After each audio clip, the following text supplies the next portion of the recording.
feared by Christians, loved by Muslims. The history of Kentucky in the early 1800s is filled with stories of hard-working settlers, coal-rich lands, and quiet communities where faith and tradition were stronger than steel. Yet beneath this surface of ordinary life ran a darker current, a thread of whispers and cautionary tales meant to be spoken only in hushed tones. Among them, no name carried more weight, more dread, and more chilling fascination than that of the Grayson family. Their wealth was legendary, their estate sprawling across acres of prime land near Hollow Creek, and their influence extended deep into the veins of politics and religion. But it was not wealth or influence that cemented their place in local folklore. It was the inexplicable horror that seemed to follow them wherever they went. The Graysons arrived in Hollow Creek around 1807, at a time when the region was still wild, half tamed by settlers who prayed as much for survival as they did for salvation. They brought with them not only wealth but an aura of otherness, as if they had come not from across the country, but from some other world entirely. The patriarch, Nathaniel Grayson, was a tall, severe man with a voice that commanded silence in any room. His wife, Eleanor, was spoken of as a woman of ethereal beauty, yet those who looked too long into her pale eyes claimed to feel as though they were being weighed and measured like lambs before slaughter. The mansion they built on the outskirts of the town was unlike anything Kentucky had ever seen. The stone for its walls was imported from the East Coast, heavy blocks that seemed older than the hills themselves. Windows were set in strange shapes, arches twisted at odd angles, and certain rooms were built without purpose, their doors locked from the very beginning. Locals began to whisper that the house itself was alive, that its very foundation had been laid on geometry not meant for human minds. Even before the first tragedy struck, the mansion earned a name, the House of Shadows, and then the tragedies came. Servants disappeared without explanation. Horses screamed at night as though something unseen moved among them. Children playing too close to the estate swore they heard voices calling from the windows, though no one had been inside. Each story was dismissed at first, until the deaths began. A maid was found drowned in the family's well, though she had never learned to swim. A stable boy went missing, his belongings later discovered in the locked attic of the mansion.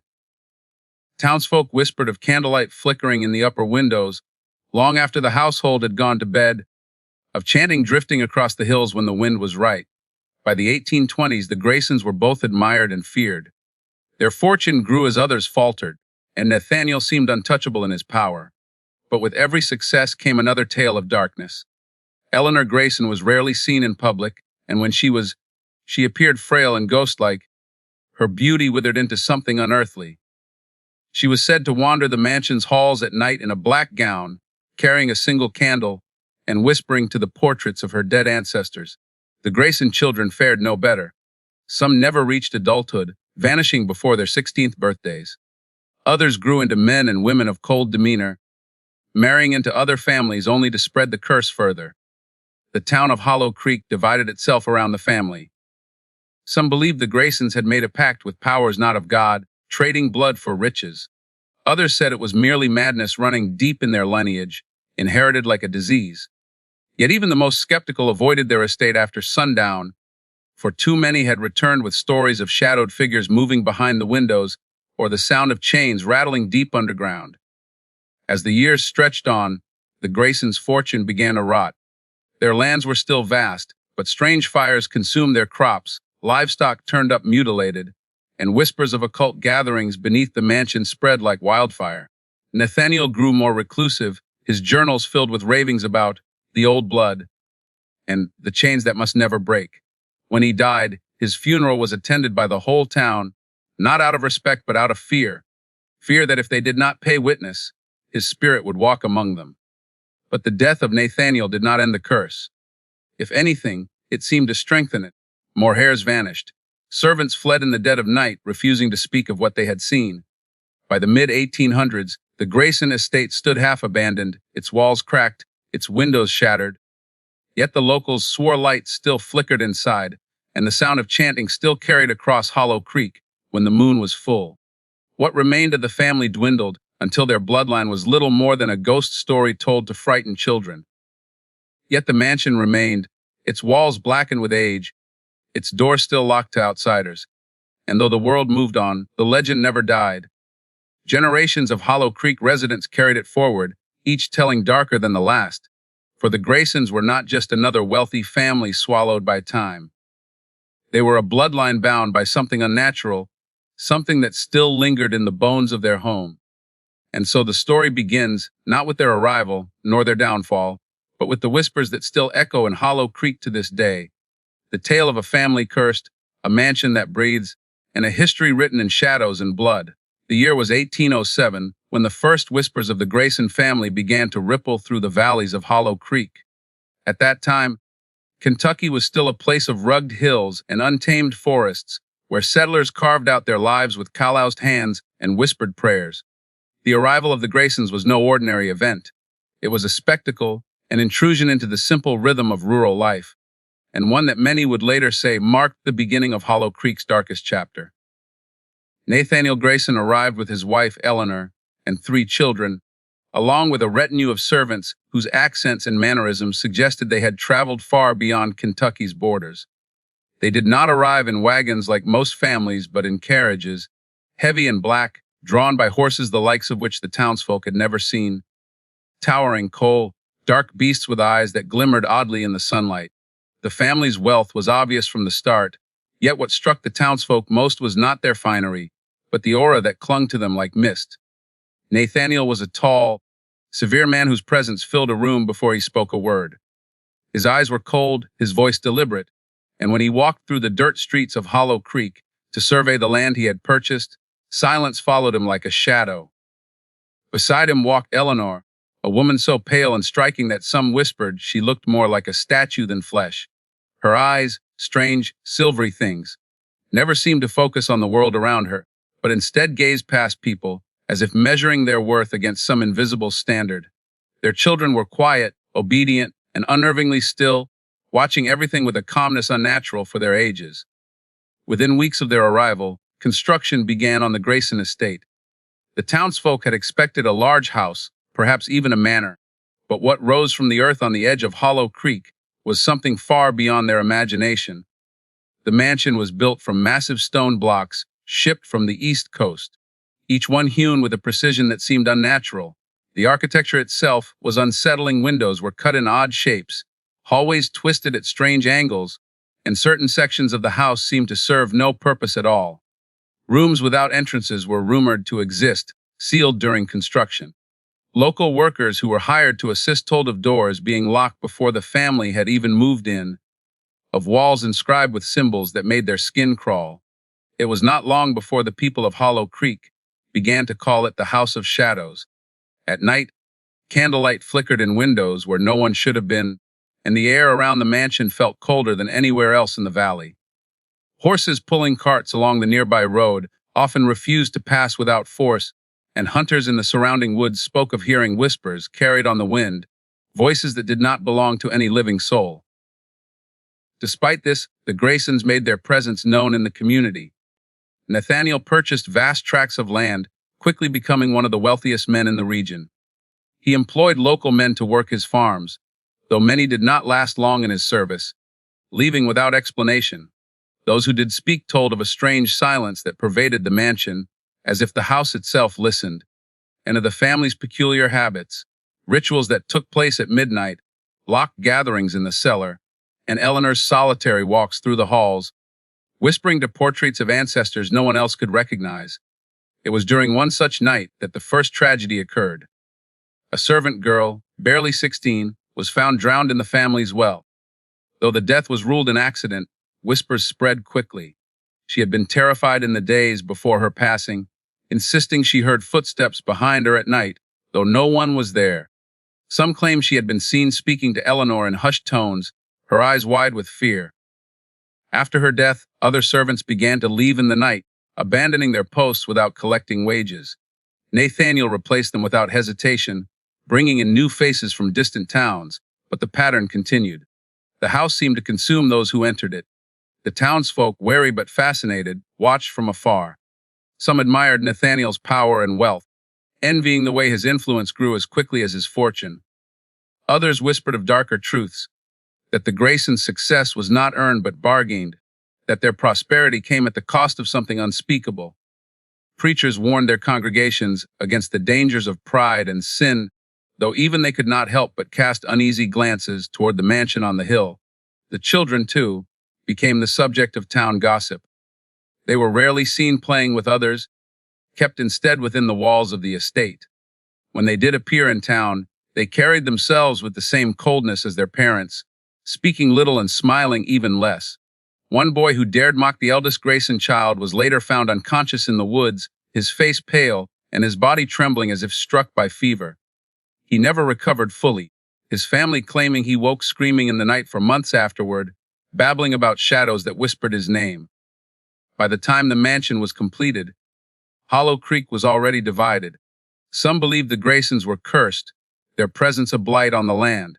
Others insisted they were merely misunderstood, a wealthy family whose differences were magnified by the jealousy of the poor. Yet even the most skeptical admitted unease.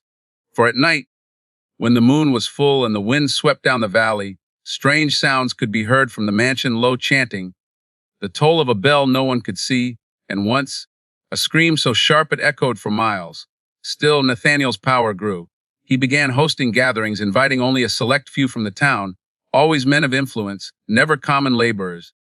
These gatherings stretched late into the night, and though the guests emerged pale and tight-lipped, none would speak of what transpired within the mansion's walls.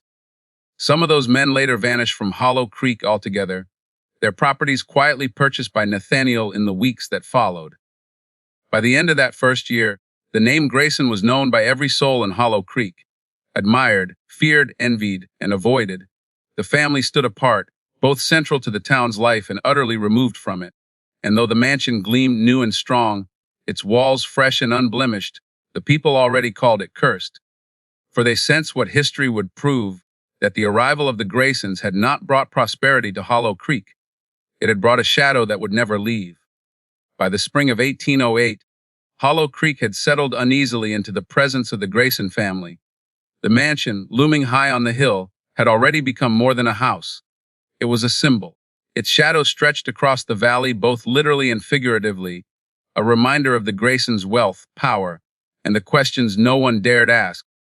But it was not only the mansion's physical presence that unsettled the townsfolk. It was the growing strangeness that clung to it, whispers that spread like mist through the hollows and fields. At first, these whispers were little more than gossip exchanged at the town's modest tavern or murmured in hushed tones at church.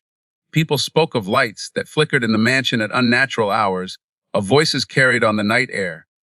A farmer claimed he had seen Nathaniel Grayson standing in his field at dawn, staring at the rising sun, though when he approached, the figure vanished. Others swore they heard singing, low, eerie hymns, drifting from the estate's grounds at midnight, sung in a language no one recognized. Children, braver and more curious than their parents, dared each other to creep near the estate. Some returned boasting of strange shapes seen in the windows. Others returned shaken, pale, unwilling to speak of what they had witnessed. One boy insisted he had seen Eleanor Grayson standing alone in the garden at dusk, her face turned upward to the sky, her hands lifted as if in prayer. But what terrified him was not her posture, but her eyes, silver, glowing faintly, catching the last light of day like polished metal. He swore she had turned toward him though he had been hiding, and in that instant, he had felt as though she had seen directly into his soul. The whispers soon grew darker. Cattle began disappearing from farms near the Grayson property. At first, it was blamed on wolves or poachers, but when carcasses were found, the wounds were strange, precise, deliberate, not the work of any animal known in the region. Farmers spoke of blood drained completely from the bodies, their eyes wide with fear. A few brave men approached Nathaniel about the matter, but he dismissed their concerns with an icy calm, insisting his family had no need of livestock from others when their own lands were abundant. Yet the killings continued. The preachers of Hollow Creek began to sense unease within their congregations. Attendance at Sunday sermons dwindled as more families chose to stay home after dark, too fearful to travel. Reverend Cole, the town's elder clergyman, spoke one morning with passion about the dangers of temptation and the presence of evil among them. Though he never mentioned the Graysons by name, the congregation understood his meaning. Some nodded in agreement, while others shifted uncomfortably in their pews, unwilling to admit their own curiosity, or perhaps their fear, of angering the powerful family. And then there were the dreams. It began with the servants who worked within the mansion. Some confided to friends in town that they were plagued by nightmares of endless corridors, of doors that opened to reveal only darkness, of faces watching from the walls. They woke trembling, drenched in sweat, yet when they asked to leave their employment, Nathaniel refused. Several vanished soon afterward, their fates unspoken, but obvious to those who dared speculate. Even townsfolk who had never set foot in the mansion began reporting dreams of a great black house on a hill, its windows glowing like eyes. They spoke of hearing their names whispered on the wind, of waking to find themselves standing outside their homes without memory of leaving their beds.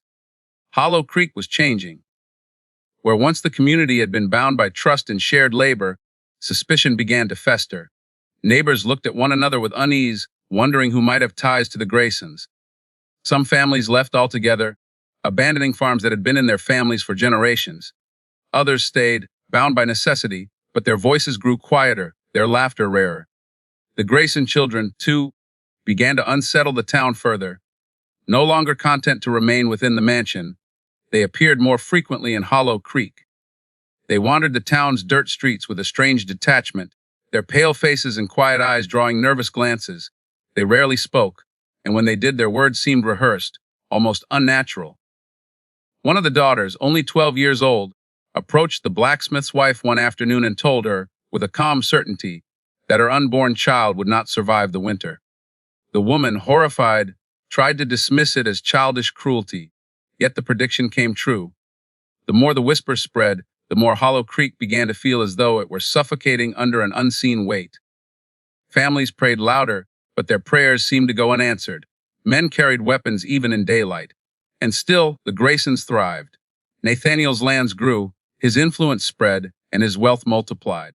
Those who dared question how such prosperity was possible were silenced by fear, or worse. It was during this time that Eleanor Grayson became a figure of fascination and dread. While Nathaniel commanded respect and fear with his stern authority, Eleanor inspired something deeper, more primal. She was often seen wandering the edges of the woods at twilight, moving with an ethereal grace. Some said she communed with unseen forces, her lips moving in silent prayer to something not of this world. Others swore they saw her surrounded by shadows that moved independently of her, bending toward her like loyal servants. The whispers in the hollow were no longer only words carried by human mouths. They were in the trees, in the streams, in the rustling of the grass at night. People began to believe that Hollow Creek itself had turned against them, that the land was no longer theirs but belonged to the Graysons. By the year's end, the town was no longer the same. Fear had settled in like a permanent fog. The Grayson mansion loomed larger than ever, its windows glowing faintly at night like watchful eyes. The whispers had become part of life in Hollow Creek, so constant and insidious that people no longer questioned their source. And yet, deep down, they all knew where it began. On the night the Graysons arrived and claimed the hill. But the worst, they would come to realize, had not yet begun. By the autumn of 1809, Hollow Creek was already living under the heavy shadow of the Grayson family, but nothing had prepared the townsfolk for what would come to be known in whispers as the blood harvest. It began with small signs, subtle, almost dismissible. Livestock found drained of blood, crops that withered overnight in fields that had once been fertile, and a persistent red stain that appeared in the soil near the Grayson estate, as if the earth itself had begun to bleed. Farmers whispered of strange sounds echoing across the valley in the dead of night, drums that beat in slow, steady rhythms, voices rising and falling like a chant. When asked, Nathaniel Grayson dismissed the claims with his usual cold smile, insisting the sounds were nothing more than drunken farmhands or the cry of wolves. But those who lived closest to the estate knew better. They had seen the flickering torchlight, moving across the Grayson fields long after midnight, weaving patterns in the darkness like some grim procession. The first human disappearance of that year was a boy named Thomas Avery, barely 14. He had gone into the woods to gather firewood for his family and never returned. Search parties combed the forest for days, but no trace of him was found. No body, no torn clothing. Nothing but the faint impression of footprints that seemed to stop suddenly near the Grayson lands. His mother wept at the church steps for weeks, convinced her boy had been taken as an offering.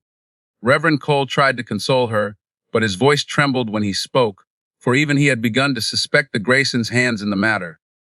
Within weeks, 2 more children were gone, then a farmer's wife, then an old man who lived alone by the creek. Always the same story, vanished without a trace, always last seen near the hill. The town grew restless, fear hardening into suspicion. Men gathered with rifles, whispering of storming the mansion, but when dawn came, their courage faltered. The Graysons' power was not only wealth, it was something unseen, something that made even the bravest man hesitate at the edge of the estate's land. Those who dared speak of the disappearances soon found themselves cursed with misfortune. A miller's barn burned to the ground the day after he accused Nathaniel aloud in the tavern. A schoolteacher who told children to stay away from the Graysons fell deathly ill within a week, her body racked with fever no doctor could cure. These coincidences silenced the town. Fear replaced anger, and silence became the safest weapon. Yet the whispers persisted. One night, a young couple swore they saw a procession of hooded figures moving across the Grayson fields, torches in hand. They followed the group at a distance, hiding behind trees, until they came to a clearing. There, they claimed, stood Eleanor Grayson at the center of a circle, her pale face lit by the firelight, her arms raised to the sky. Around her, the hooded figures chanted in a low drone, and at her feet lay a figure bound and gagged, a child. The couple fled before they could see more, but their screams echoed through Hollow Creek as they burst into town. When they returned with others to investigate, the clearing was empty, no sign of fire, no footprints, only a faint iron scent in the air. The disappearances continued. By winter's end, nearly a dozen souls had vanished, all unaccounted for, all swallowed by the land around the Graysons. The town began calling it the blood harvest, as though the family gathered lives as one might gather crops. The soil itself seemed cursed. Farmers whose fields bordered the Grayson estate found their harvests rotting before ripening. The corn turned black, the wheat crumbled in their hands. Yet the Grayson fields flourished, unnaturally vibrant. Their livestock grew fat, their orchards bore fruit even in poor seasons. People whispered that their prosperity was bought with blood, that each life taken fed the land, and the land in turn fed the Graysons. Children sang cruel rhymes about the Graysons, though their parents quickly silenced them. One verse, overheard by many, went, "If you wander near the hill at night, the Graysons' lanterns steal your light. They take your breath, they take your name, and feed the earth to grow their gain." The adults shuddered, not because of the rhyme itself, but because it rang too true. It was during this season of terror that Eleanor Grayson was seen more frequently outside the estate.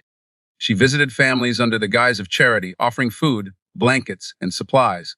But rather than easing fear, her presence deepened it. For every family she visited, someone nearby soon disappeared.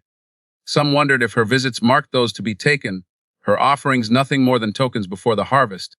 Her beauty, haunting and unearthly, unsettled even those who once pitied her.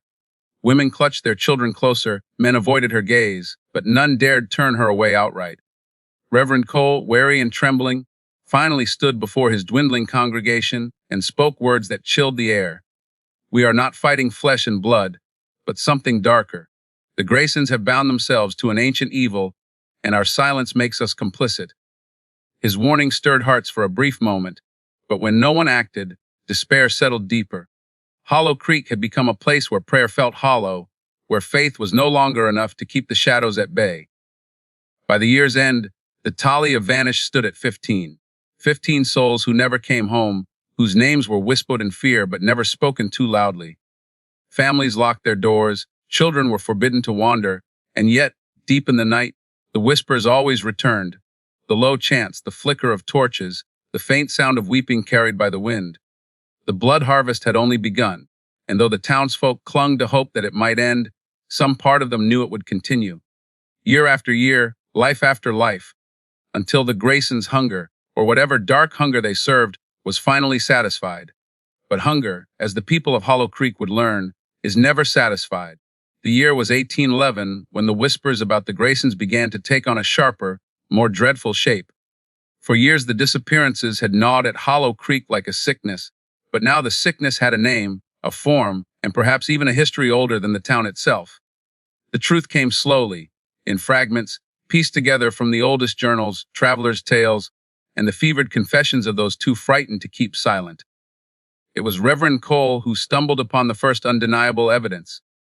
Buried in the church's archives, in a chest so old that its wood crumbled at his touch, he found letters dated 1763, nearly half a century before the Graysons built their mansion. The letters spoke of a settler named Elijah Grayson, ancestor of Nathaniel, who had come to Hollow Creek when it was nothing but wilderness and hostile land. His writings were strange, full of bitterness and rage toward the harsh soil, the endless winters, and the failure of his crops, but scattered among his curses were references to an agreement, an arrangement made beneath the roots of the hill that now housed the Grayson estate. One passage struck Cole like a dagger. The land yields only to the blood it drinks. We starve unless we feed it. The price is steep, but the harvest is sweet. Cole trembled as he read, realizing that the Graysons' prosperity was no accident, no mere coincidence. They had inherited not only land and wealth, but a pact, a covenant sealed with blood, passed from one generation to the next like an heirloom of damnation. The Reverend brought his discovery to a small gathering of townsfolk he still trusted. By candlelight, he read aloud Elijah's words, his voice shaking. The listeners gasped, muttered prayers, and crossed themselves, but none spoke of action. For every man who clenched his fists in anger, there was another who remembered the fates of those who had dared accuse the Graysons before. Silence, once again, won the night. Yet whispers spread. By winter, more stories began to surface, old tales once dismissed as folklore. An elderly woman recalled her grandmother speaking of a night when Hollow Creek had no moon, when the first Graysons gathered in the forest with torches and knives. She remembered the sound of screams carried on the wind and the sight of the creek running red the following morning. She had dismissed it as superstition in her youth, but with each new disappearance, she began to wonder if her grandmother had told her the truth all along. Others recalled seeing Nathaniel and Eleanor slip into the woods with strangers cloaked in black, their faces hidden. Some said these strangers were not from Hollow Creek at all, but outsiders drawn to the rituals, bound by the same dark pact. The Grayson estate had long been a place where travelers vanished, where drifters who came seeking work were never seen again. People began to believe that Hollow Creek was not the only feeding ground. The Graysons had built a network of shadows, drawing souls from far and wide to keep their covenant alive. The turning point came when a servant from the mansion escaped one stormy night and stumbled into town, half mad with terror. Her name was Mary Dunn, a girl of 17 who had been taken into the Grayson household to work in the kitchens. Her clothes were torn, her face pale with exhaustion, but her eyes burned with the fire of someone who had seen too much. She told of rituals held beneath the mansion, in chambers carved deep into the hill itself. She described the circle etched into the stone floor, symbols painted in blood, and the coffin chained at its center. Each month, she said, the family gathered with their cloaked allies, bringing an offering to feed the thing inside. The chains rattled when the rituals began, and a voice, not human, but ancient, rose from within, demanding more. Their fortune, she whispered, trembling, is bought with our lives. They promised him souls, and he gives them power. The Graysons are not masters of this town. They are his servants. Her words shook the townsfolk, but fear still rooted them to the ground. Some wanted to flee Hollow Creek altogether, but others argued that leaving would only mark them as prey. The Graysons, they believed, could reach beyond the boundaries of the town. There was no safe escape, only the illusion of it. The next morning, Mary Dunn was gone. She had been hidden by a sympathetic family, but before dawn broke, her bed was empty, the door ajar, her shoes left neatly by the hearth. No one saw her leave, and no one heard a struggle. It was as though she had been plucked from existence, erased as punishment for speaking the truth. The family that sheltered her found a mark carved into their front door, a circle with a symbol inside, the same as those scrawled in the old Bible Samuel, once found in the chapel of St. Mary's. After that night, the people of Hollow Creek no longer doubted the pact, but knowing the truth and acting upon it were two different things. Fear deepened, silence thickened, and the Graysons grew stronger. Nathaniel, perhaps sensing the unease, began holding lavish gatherings at the estate, inviting townsfolk to dine at his table.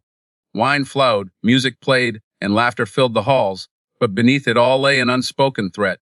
Those who attended often found themselves strangely enthralled, as though some unseen power compelled them to smile, drink, and forget. Those who refused to attend found themselves shunned, their farms failing, their families sickened.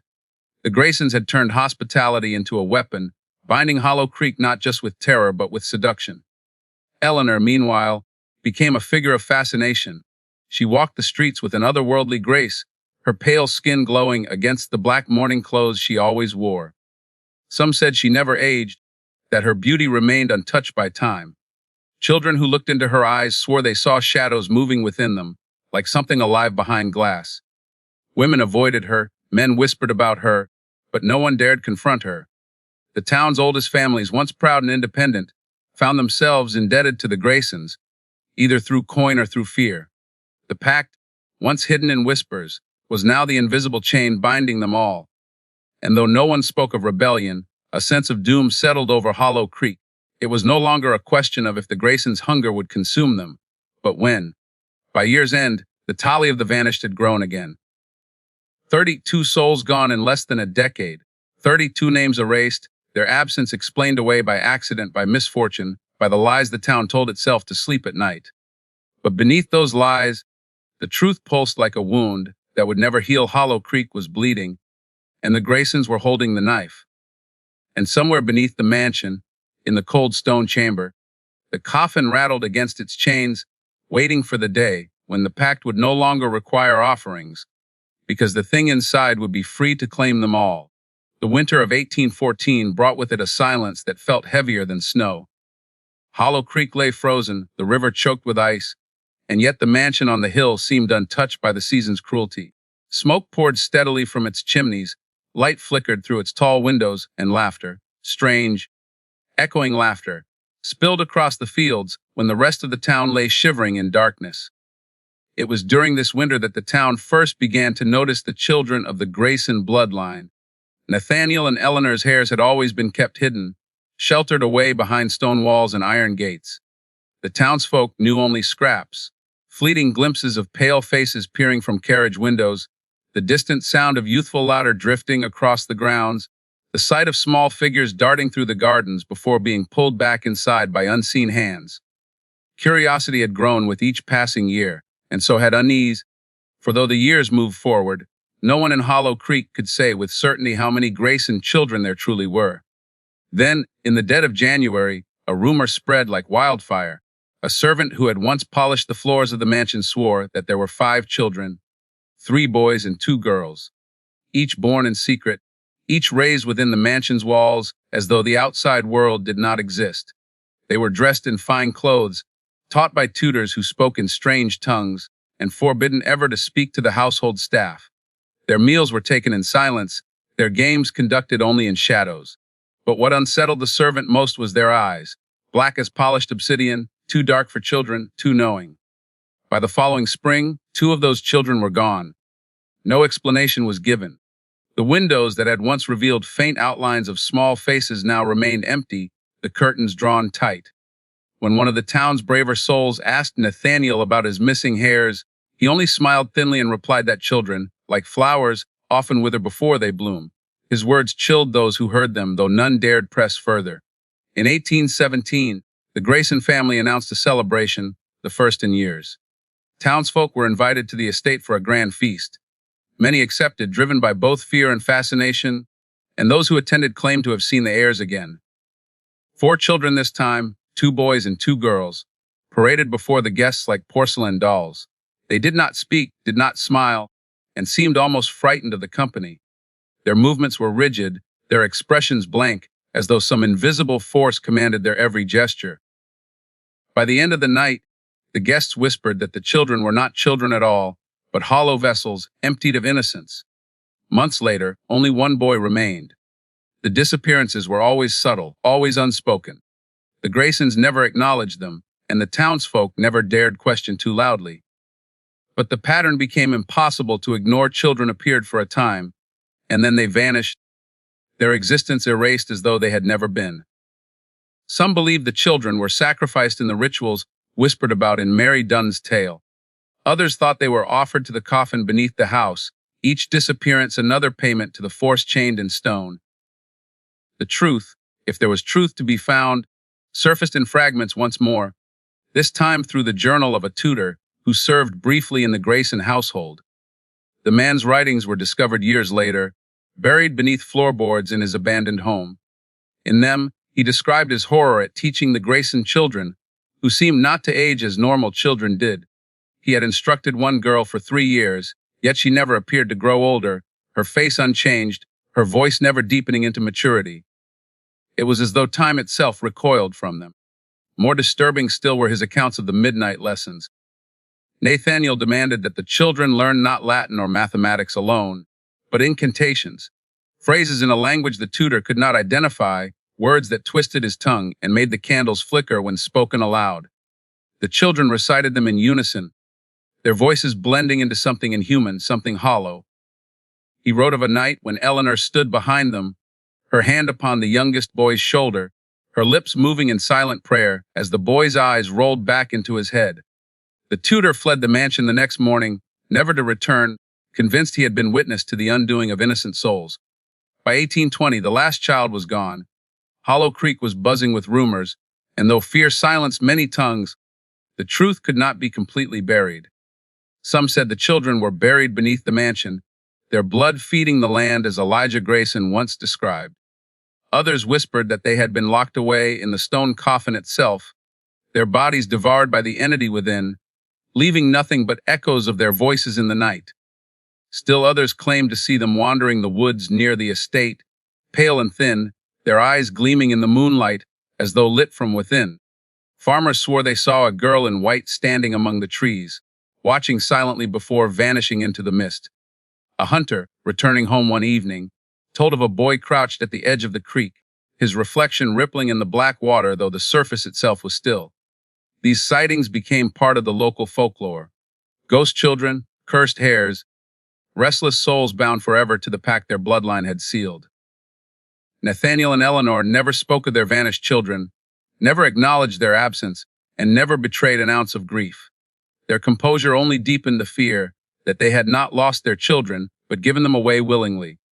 For what is grief, after all, to those who had already sold their souls? As the years dragged on, Hollow Creek came to accept the horror in silence. The Grayson mansion remained untouchable, its halls echoing with unseen voices, its windows sometimes glowing with faint lights that had no earthly source. Parents warned their children never to wander near the estate, never to follow strange laughter on the wind, never to look too closely at the shadows that stretched across the fields. But no warning could banish the truth that hung like smoke in the air. The Grayson hares had not vanished by accident.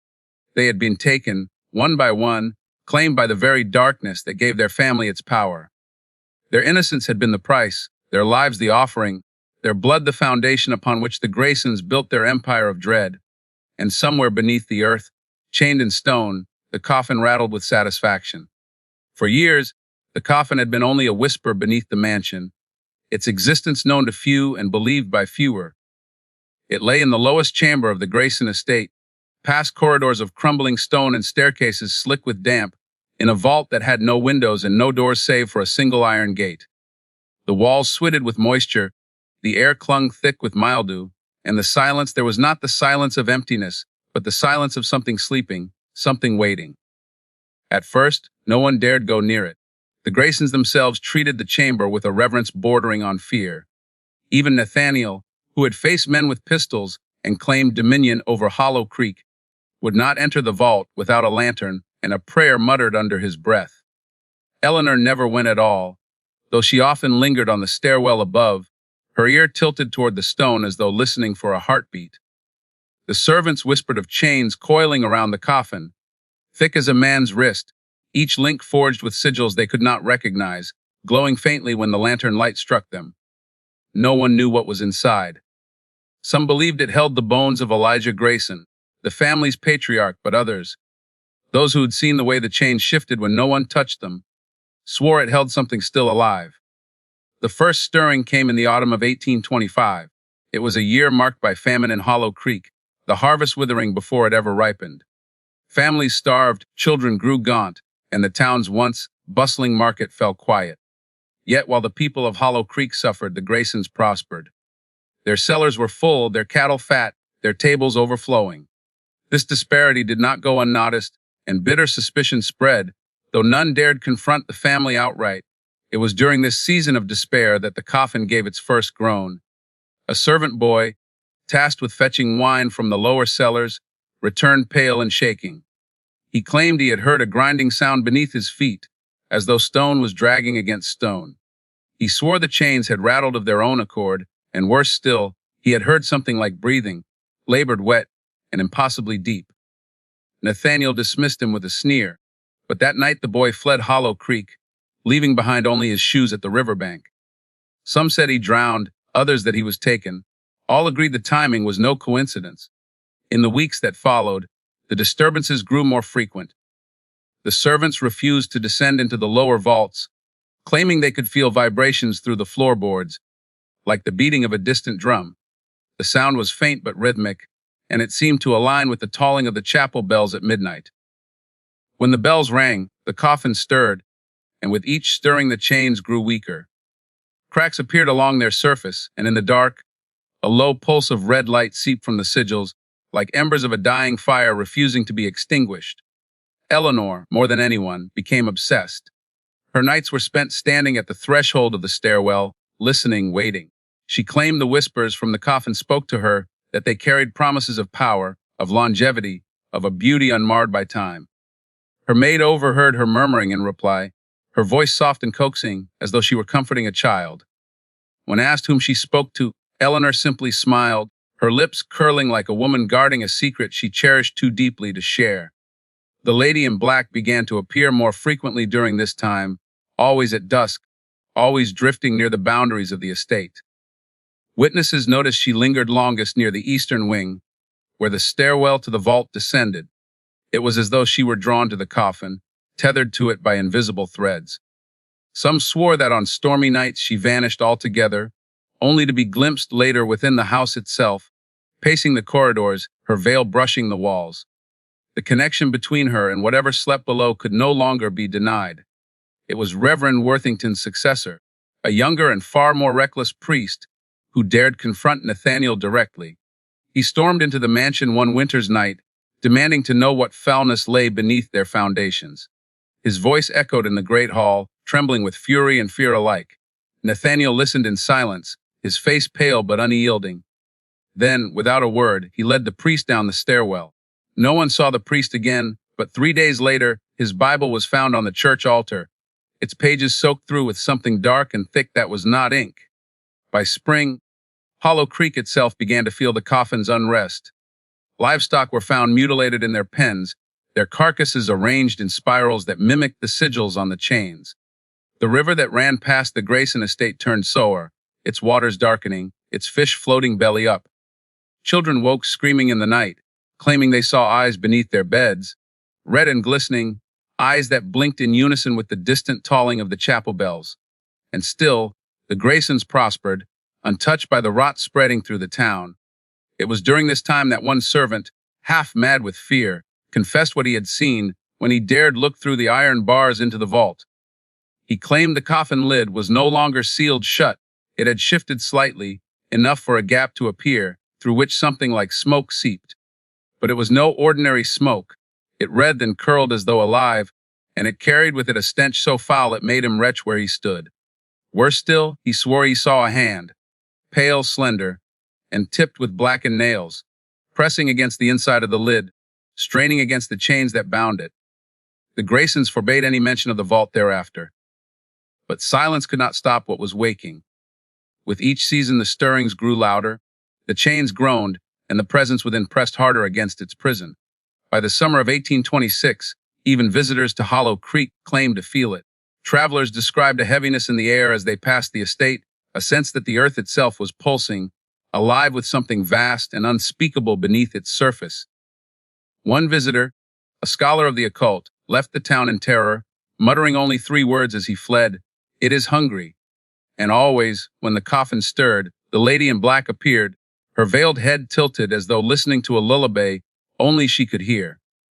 Some swore they saw her fingertips brush the ground as she stood above the vault, as if stroking the soil between her and the one imprisoned below. Others claimed she was weeping louder now, her cries carrying across the fields, so piercing they woke entire households in the night. It was not long before the townsfolk realized what they feared most: the chains would not hold forever. Something was rising beneath the Grayson estate, something that had slept for generations, fed by the blood and sorrow of the vanished heirs, tended by the grief-stricken shadow of the lady in black. And when the last chain broke, Hollow Creek would no longer be a town. It would be a sacrifice. The summer of 1827 brought no relief to Hollow Creek. The fields, once green and fertile, shriveled beneath a relentless sun, and the river that wound its way past the Grayson estate ran thin and sluggish, as though even the waters recoiled from the land. Yet within the mansion the Graysons thrived. Their larders brimmed, their wine cellars overflowed, and their children were clothed in finery imported from Europe. The disparity had become too grotesque to ignore, and whispers of curses, bargains, and unholy rituals spread like wildfire. Still, none dared challenge the family outright. Fear had rooted itself too deeply, not only in Hollow Creek but in the marrow of all who lived there. By now, the vault beneath the estate was no longer a secret confined to hushed conversations among servants. Strange vibrations could be felt even in the upper floors of the house, faint tremors that made chandeliers sway and dust tumble from the rafters. Visitors commented uneasily on the sensation, likening it to the pulse of some enormous heart deep below. The Graysons never acknowledged these remarks, but their behavior betrayed an unspoken truth. They knew the time was drawing near. Eleanor, once a mere spectator to the coffin stirrings, had transformed. She no longer flinched at the whispers that bled through the cracks in the chains, but leaned into them, her head bowed as though in prayer. She spent hours in the chapel, her lips moving silently, not in Latin but in some guttural, ancient tongue.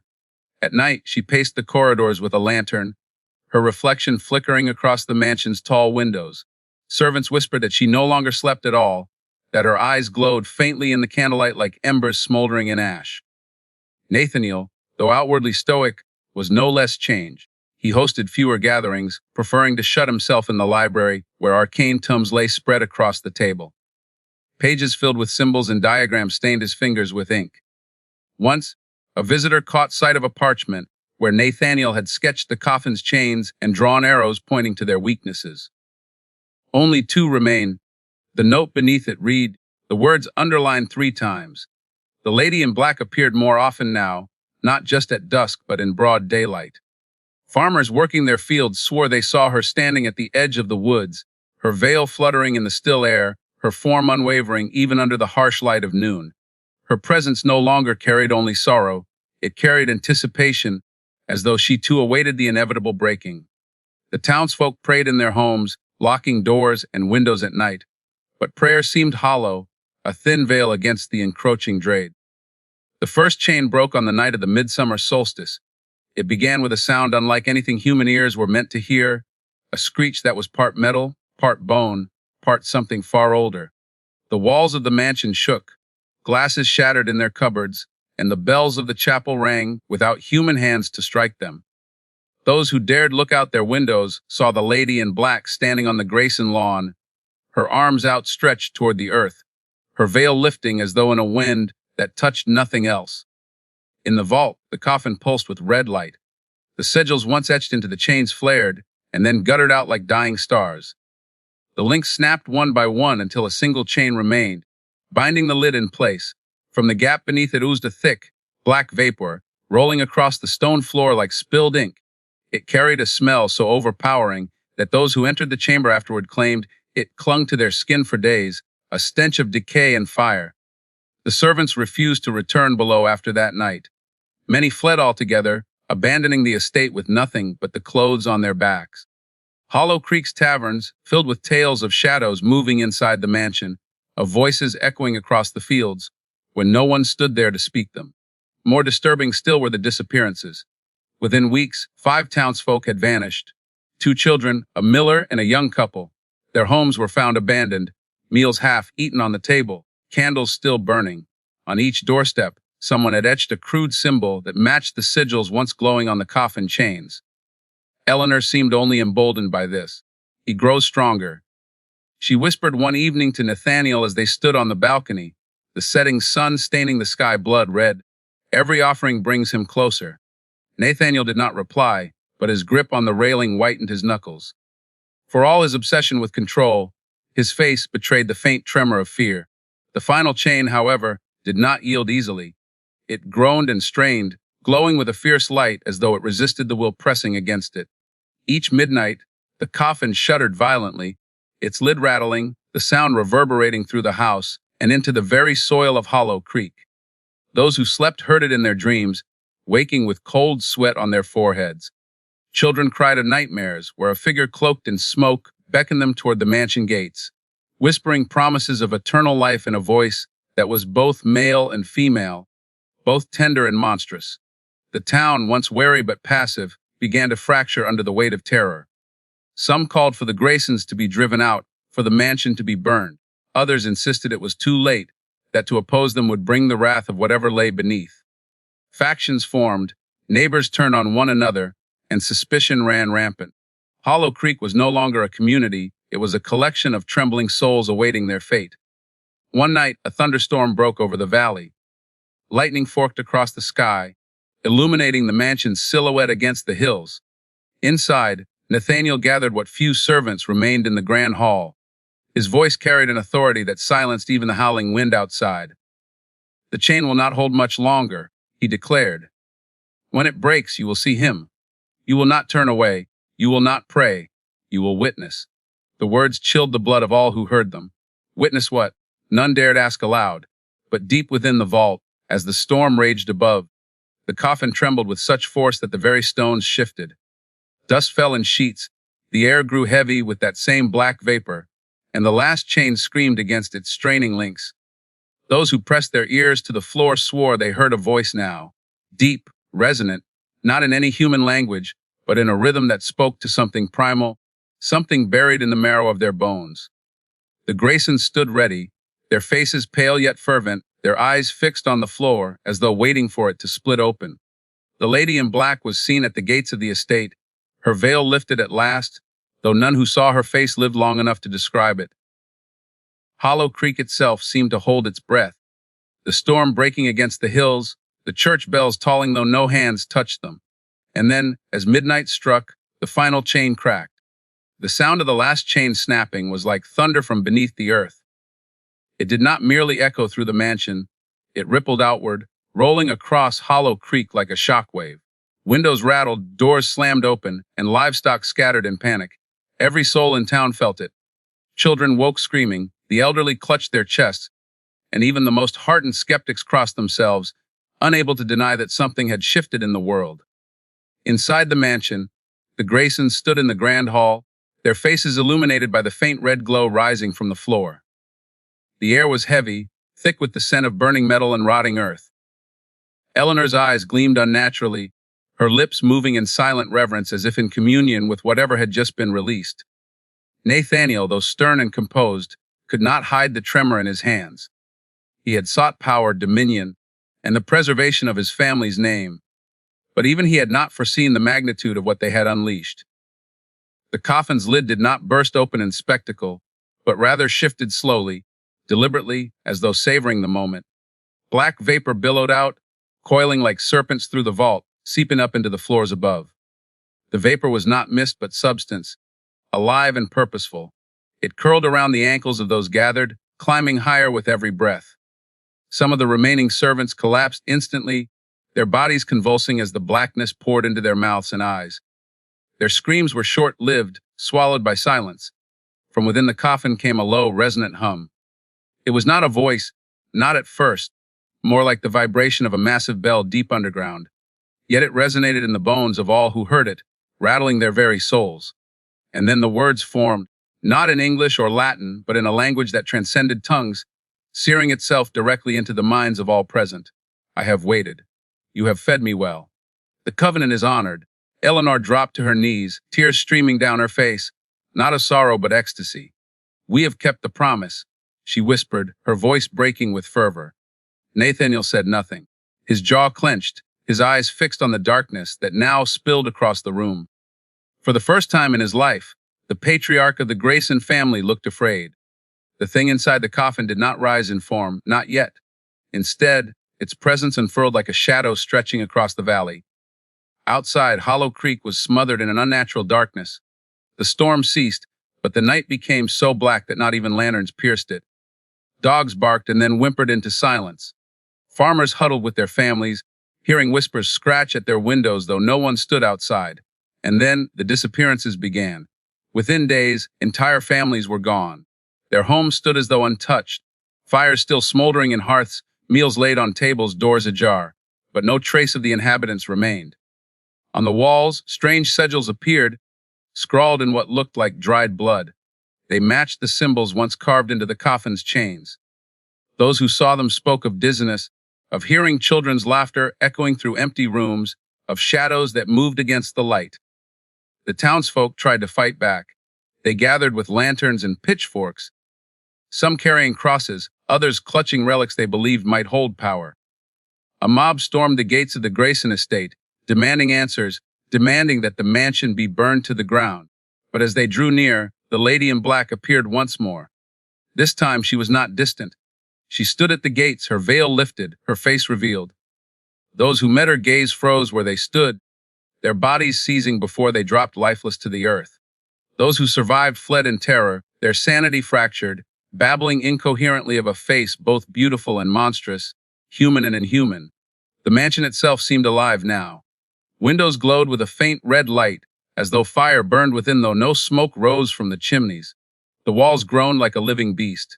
At night, Hollow Creek's people swore they saw figures moving across the estate's lawn. Children with hollow eyes, women with twisted smiles, men whose shadows stretched far too long. The Graysons, it seemed, had not merely awakened something. They had become its vessels. By autumn, Hollow Creek was a ghost town. Only a handful of survivors remained, their minds scarred, their lives fractured beyond repair. They spoke of howling in the woods at night, of chants carried on the wind, of the river running red with blood for 3 days straight. Most fled, abandoning their homes and livelihoods, but the story followed them. Wherever they went, they whispered of the Graysons, of the thing they had freed, of the curse that lingered long after the family's name had rotted into legend. Years later, when outsiders came upon Hollow Creek, they found the town eerily preserved. Houses stood as though waiting for their owners to return.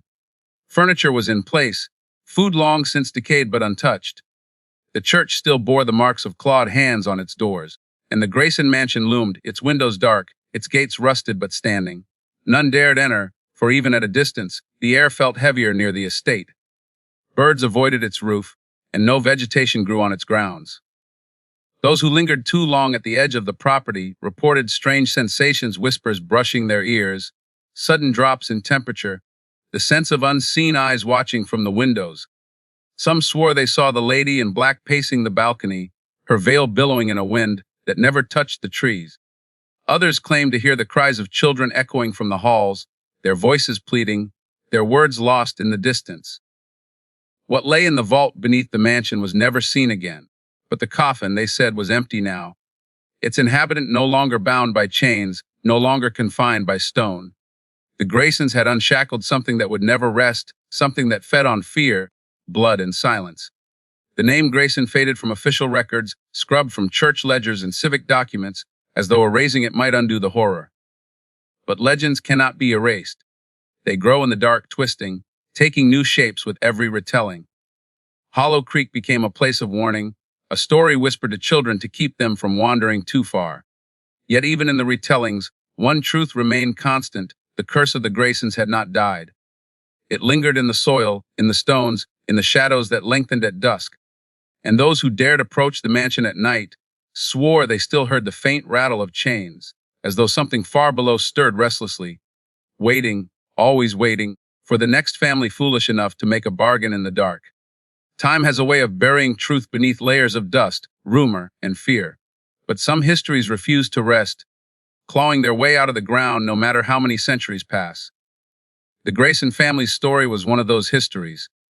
It whispered across generations, spreading from Hollow Creek to the outer counties, until it became less a tale of fact and more a parable of warning. Yet the truth had never really died. It lingered, pulsing faintly in the soil of the abandoned town, in the creaking bones of the mansion, in the shadows that never moved quite right after sundown. By the turn of the new century, Hollow Creek was no longer on maps. Train lines bypassed it. Roads ended before reaching it. Locals in neighboring towns told wanderers that no such place existed, and if one insisted on looking, they were met with cold stares and hurried goodbyes. But there are always those who chase what others fear. Historians, spiritualists, thrill seekers, people who believe the line between myth and reality is thinner than most would like to admit. It was one such man who brought Hollow Creek back into the light. His name was Dr. Alastair Morton, a scholar from Louisville with an obsession for folklore and the occult. His studies had led him across Europe's forgotten cemeteries and America's hidden settlements, but nothing fascinated him more than the whispered accounts of the Grayson family. Morton believed that beneath every ghost story was a kernel of truth, and he was determined to find it. On a gray autumn morning, he set out for the valley. Locals warned him, as they had warned countless others, to stay away. They told him the forest roads were impassable, that the land itself rejected intruders. Morton smiled politely, made notes in his journal, and pressed on. After 2 days of wandering, the trees parted, and there it was, Hollow Creek. The town was exactly as described. Homes stood silent, their windows like blind eyes staring into nothingness. The church leaned slightly but remained intact, its steeple clawing at the sky. The air was unnaturally still, the silence so complete that Morton could hear his own heartbeat. And at the edge of it all, looming like a sentinel, was the Grayson mansion. Its walls were weathered, ivy clinging to the stone, but it stood proud, unbroken by time.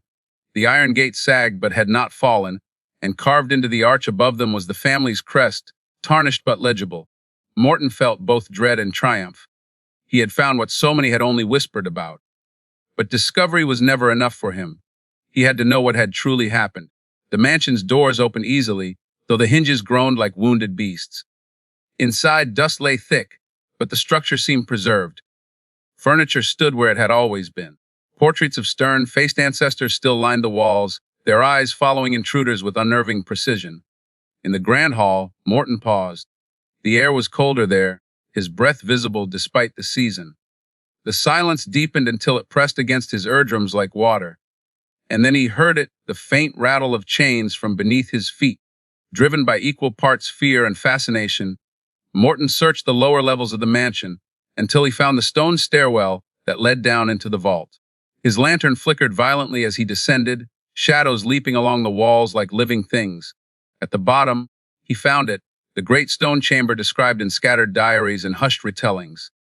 The coffin sat at its center, lid slightly ajar, as though awaiting him.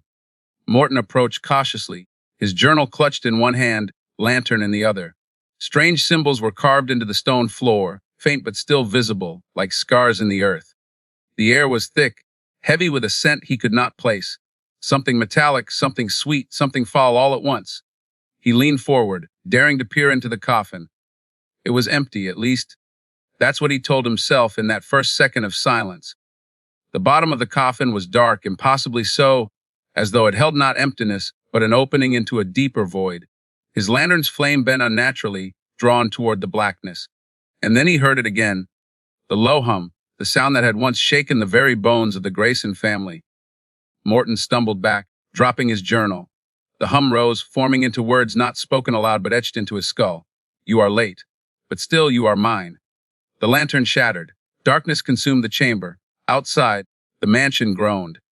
The few villagers who had lingered in nearby counties claimed they saw a faint red glow pulse from its windows that night, just once, like a dying heartbeat. And then it was gone. Weeks later, another traveler stumbled upon Hollow Creek. He found Morton's journal lying open at the foot of the grand staircase, its last entry unfinished. It read, "The Graysons did not perish. They became the vessel, and the vessel still hungers." After that, Hollow Creek was once again abandoned, sealed off in both memory and map. But strange stories continued to ripple outward. Children in surrounding towns woke screaming of red, lit halls and faceless women in veils. Hunters claimed they heard chains rattling in the woods, even miles from the mansion. And every so often, someone would disappear, a wanderer, a preacher, a child straying too far from home. Their bodies were never found. The legend of the Grayson family lived on, not as a relic of history, but as a reminder that some sins are too great to be buried, some bargains too costly to undo. The curse was not confined to Hollow Creek. It had spread, threading its way into bloodlines, into dreams, into the soil itself. The Graysons were gone, but their legacy endured, an eternal shadow cast across generations. And in the heart of the mansion, deep in the stone vault, the coffin waits. Its chains are broken, its occupant freed, yet it remains a doorway to something vast and unspeakable. Those who draw too close swear they hear faint scratching from within, as though something, or someone, still claws to escape. The Graysons' tale is not simply history, it is prophecy. For as long as their name is whispered, as long as Hollow Creek remains on the earth, the curse will never die. And those who dare step into its shadow will find themselves part of the same story, their names etched into the dark chronicle of a family that made a pact with the abyss and paid for it with eternity.